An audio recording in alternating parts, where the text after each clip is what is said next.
Hey guys, this is Crypto Coin Investor. This is a video for those who are looking to extract private keys from their Ledger Nano S or Ledger Nano X hardware wallet. So I wanted to make this tutorial because the folks at Ledger do not provide a user-friendly way to extract private keys. They do give you 24-word mnemonic keys, and they say this is all you need to extract private keys. I a little bit disagree with them because I personally think that the user should have full control, and by and not semi-control that okay, you have got the mnemonic key, then you can use them to recover your money.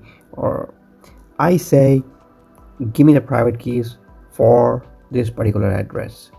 I'm one of those guys who like to assign one address for a particular currency, and I want to find the private key of that particular address. So in this video, I'm going to use a code converter tool that will help me extract private keys for any cryptocurrency out there.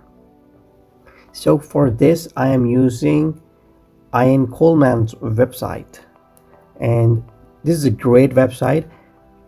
First of all, do not type this website because there's so many phishing sites out there, and if you give away your mnemonic keywords, man, anyone can steal your cryptocurrency. They don't need access to your hardware wallet, so keep that in mind.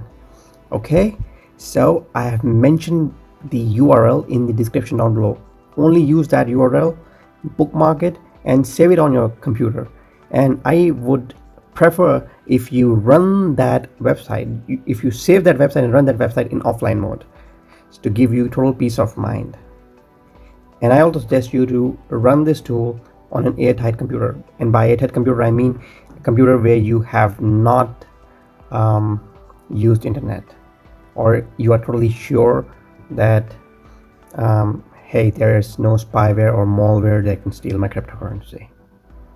So I'm not going to type my mnemonic keywords, so I'm safe.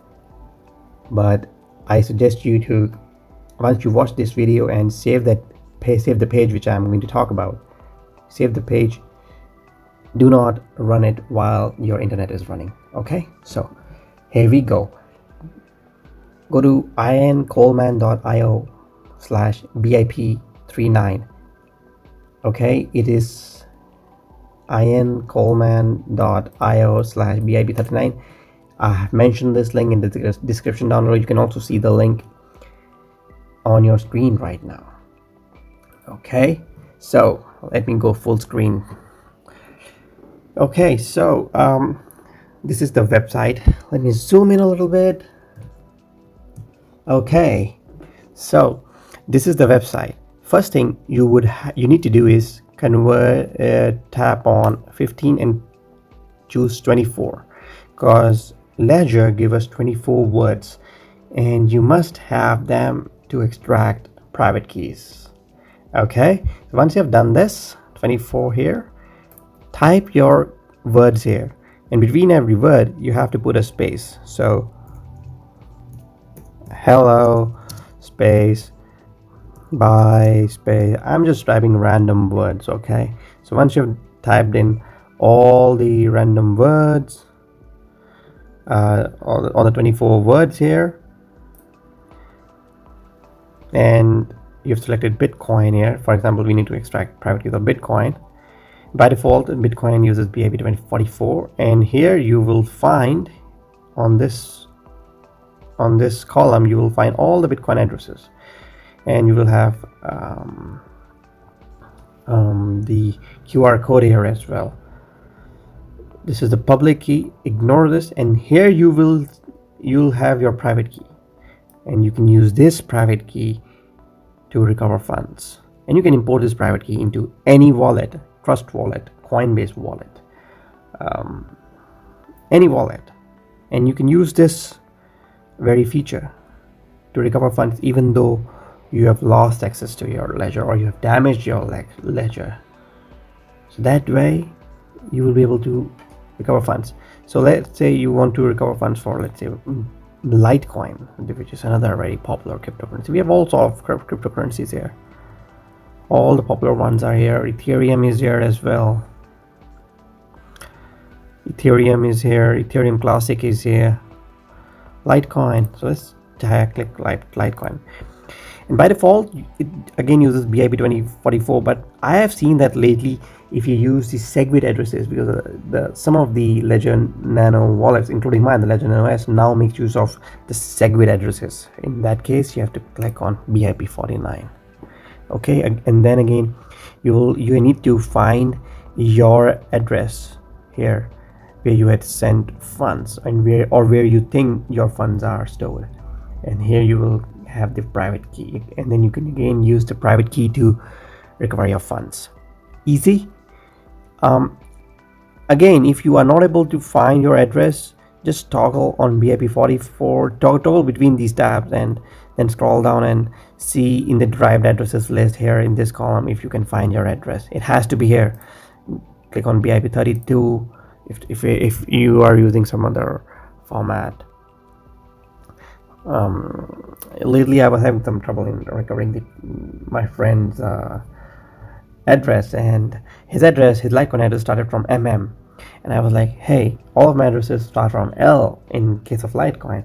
And I just clicked on BIP 49, and there I had all the addresses that start from MM and all that. So if you're using SegWit addresses, you might have to use BIP 49 and so on. Again, for Ethereum, it by default makes use of BIP 49, the 0x addresses you'll find here. For Ethereum Classic, same, BIP 49. Dogecoin is here as well. BTC. It's very easy. Again, I am one of those people who feel that we need to have, we the users need to have complete control of funds in our hands. And by complete control, I mean having access to the private keys. And this is by far the easiest way to get access to your private keys, because Ledger does not want you to know that this is one really easy way to have access to your private keys.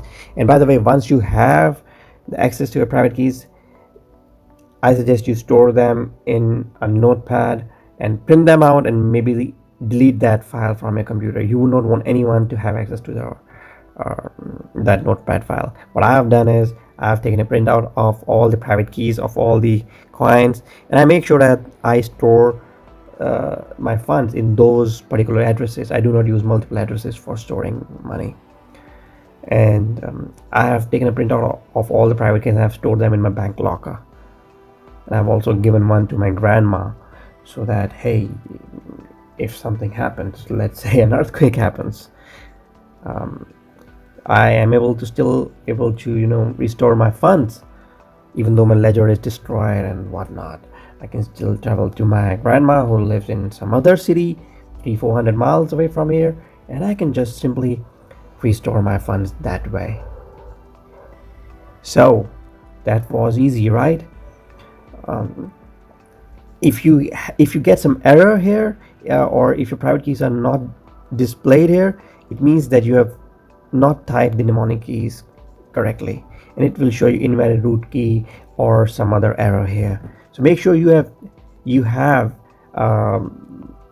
stored, or you are typing the mnemonic keys here perfectly, and make sure you have selected 24 words here, because if you do not do that, you will have some error and you will have trouble recovering your money. And that's all about it, guys. Make sure to bookmark this page, because there's so many phishing sites who just want access to your mnemonic keys, and if somebody has access to your mnemonic keys, your money is gone. You can say bye-bye to that money. So that's all about it. Didn't want to stress this video, but I wanted to mention everything. I hope you found this video useful, and say subscribe for more cryptocurrency and IC news. And hey, by the way, hit that like button. For some reason, YouTube loves when people click that like button and it turns blue, and it will also help me in you know ranking and in the YouTube algorithms. Okay, so hit the like button and say subscribe for more cryptocurrency and ICO news. Bye bye.